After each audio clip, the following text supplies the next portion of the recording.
Okay, I have rebooted my system and you can see that PyCharm is installed on my desktop. So I'm going to open it by double clicking the shortcut. It gets me to the user agreement because it's professional edition. I just accept it and continue. So this would have started the PyCharm very clearly. Okay, so it's asking me to activate. So I got to log into my professional account. So once I do that, you can see that it gets my license as well. So this holds good only if you're using a professional. For community edition, you don't have anything. Okay, so just activate it, and then you have a new license, so you're ready to continue. Okay. So here you can see that you want to start a new project. Okay, so I'm going to say new project. And your work starts like this. You have to choose virtual environment, which is safer, and you can choose any PyCharm location. It is defaulted to Python project. I'm not going to change anything. What is interesting is the interpreter. You can see that it picks up the C program files 311. So this is where if you did not install it on the proper path for all users, you will have trouble. So if it is inside some folder called C users, your personal name, blah, blah, blah, then you might have trouble connecting to the PySpark. So that's the reason I have to use a system installation here. So I'm selecting that, and that's pretty much it. I think I can proceed to click the button create, which is in the last part of the window. So you can see that it sets up my working environment. It takes a minute or two, and it gives me a default Python file to test my project setup as well. Okay. So this is where it gets the normal Python code. It's just a print statement, which is PyCharm. I can test the code by saying run main. Okay. So this immediately opens up the main window, and it prints the output as hi PyCharm. So this basically assures to us that the Python is working. Now the next job is to connect it to PySpark libraries. So what I'm going to do is I'm going to click on the file menu and go into the settings. So in the settings, I got to be careful to come and choose the project interpreter, which I do. So I close the appearance window. I go to the project Python project interpreter. Okay.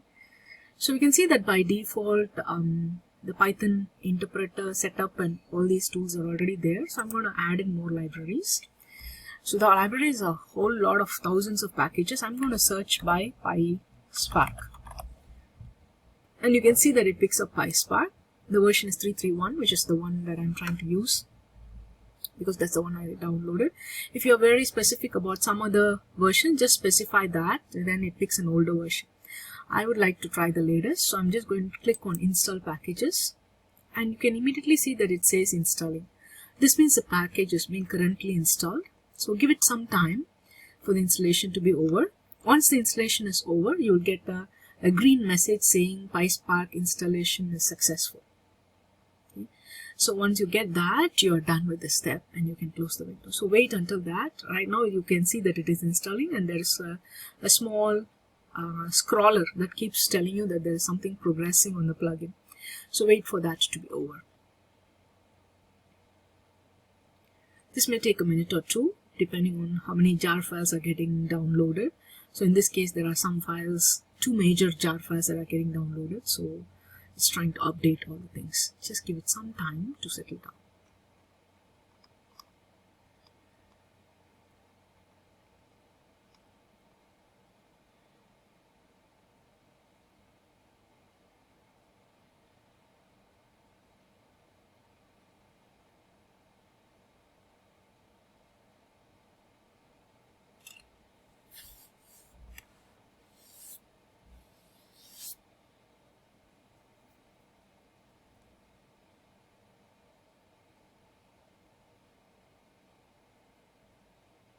So you can see that it is successfully installed now. The packages are installed, so you can close this. You'll immediately see that PySpark and Py for Java is set inside. So that basically means we are good to go. So we'll give an OK. Next job is to try to run a Spark code. We need to create 2 files, a Python file and a text file, to be able to do this. You can do it in any sequence. I'm going to do the Python file first, then the dummy file next. So what I'm going to do is I'm going to say file, new, and in new I'm going to select Python file. So I'm going to call this as PySpark demo. So when I click that, and I probably have to copy some code from my workshop material, which is opening some file called dummy, and it's trying to see how many lines are there, and it is using Spark session code for it. Okay. So save this.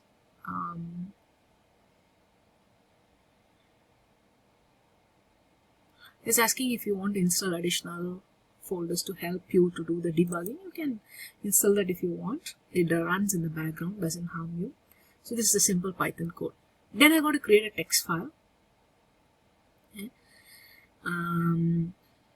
So it says it's not the right one. Okay. So it's uninstalling. So I think this step was unnecessary. So this is the Python code. My next job is to create a file, text file as a new. And I'm going to create file. I'm going to call this as dummy.text. That's the name that I've given here. So I'll create that. So this file is basically having some random text. Okay, so some random text.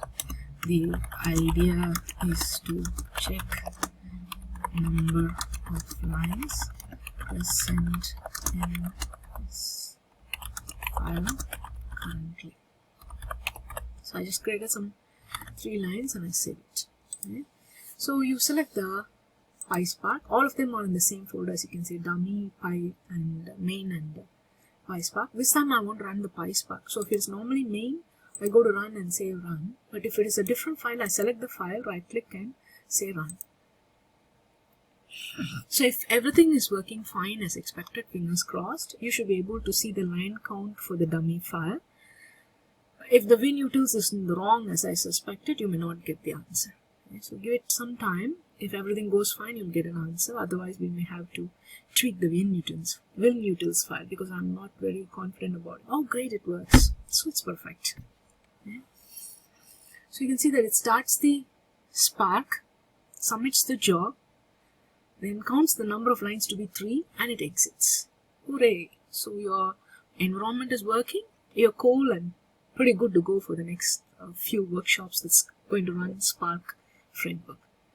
Have fun coding, take a break whenever needed, and thank you very much for staying with me throughout the installation video.